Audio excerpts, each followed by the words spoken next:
Hey guys, I went to see the movie musical Wicked. And look, I didn't know what to expect because I haven't seen the stage production, but I have to admit, it was pretty darn good. Adapted from the Broadway musical of the same title, Wicked follows the story of Elphaba, a girl born with green skin, who is ostracized and misunderstood due to her appearance. At varsity, she forms an unlikely friendship with Glinda, the popular rich girl.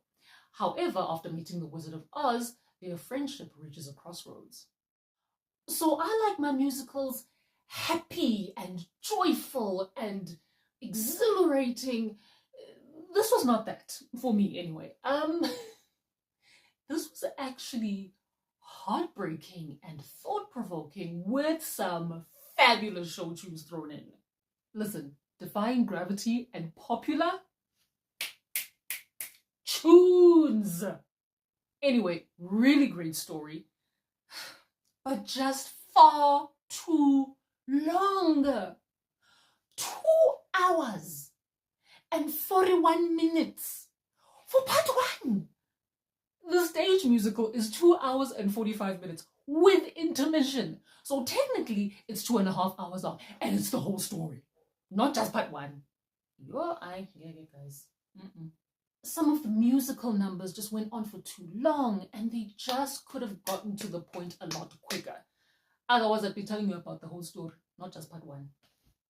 But running time aside, don't let the fantastical nature of this movie fool you. A lot of fantasy movies carry deep themes, and this movie is one of them.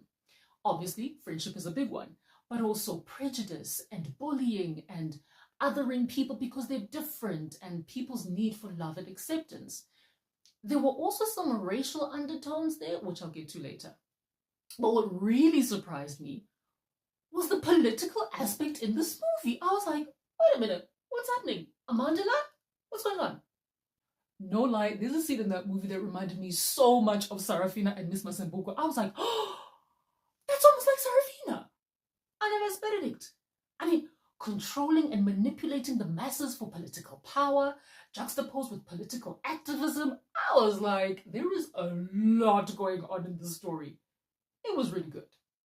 What really stood out for me in this movie, though, was the production design. Yo, guys, I mean, spectacular doesn't really begin to describe it. The set design, the costumes, oh my gosh, guys, the costumes, the makeup, all of it was just incredible. They made Oz and the inhabitants of Oz look, guys, my flapper was gusted. It was just Oscar incoming for this one, for sure. It was stunning, stunning.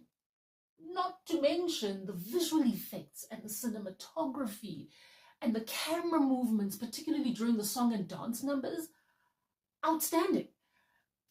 Little issue though, the lighting. It was such a beautiful, colorful movie, but there were moments that were just too dark for my liking. I was literally like, what's it? It was a 3D movie. I don't know why I thought taking off my 3D glasses would help. But there were just moments that were so dark, and I was like, could you just lighting in Yana, just a little bit. But other than that, visually a feast. The cast. I thought the casting in this movie was particularly interesting. So in the Broadway musical, Glinda is played by Kristen Chenoweth and Elphaba is played by Idina Menzel. Two white women, right? This is where the racial undertones come in. In the movie, Glinda is played by Ariana Grande, Italian-American, would be considered white. And Elphaba is played by Cynthia Erivo, who is a dark-skinned black woman. Dark-skinned because colorism is a thing. Okay. That, for me, Cynthia playing Elphaba, added another dimension to the story. I wasn't just watching a white green woman being rejected and ostracized. I was watching a dark-skinned black green woman going through that. And it landed in a particular way for me. It became more than just about her being green. And it played out in Elphaba's family dynamics and her friendship with Glinda. Spoiler alert, if you do not want to hear this part, fast forward to the next transition.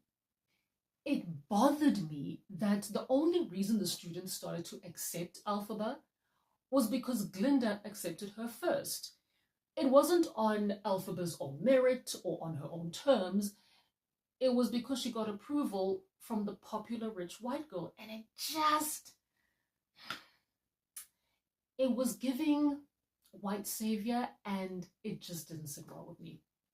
But maybe that's just me. I don't know. Other than all that, the performances were stellar. Cynthia Erivo is a revelation, actually. Her performance was so moving, and her singing. I got actual chills in the cinema. She's just a remarkable, remarkable performer. Ariana Grande also did a good job. Her singing, top tier. I felt like she was kind of playing herself, but I don't know. I think that worked for Glinda. Overall, I thought the performances were chef's kiss. This one is a jog to your nearest cinema. Layered storytelling, visually stunning, and the music is pretty dope too. So yeah, go and check out Wicked.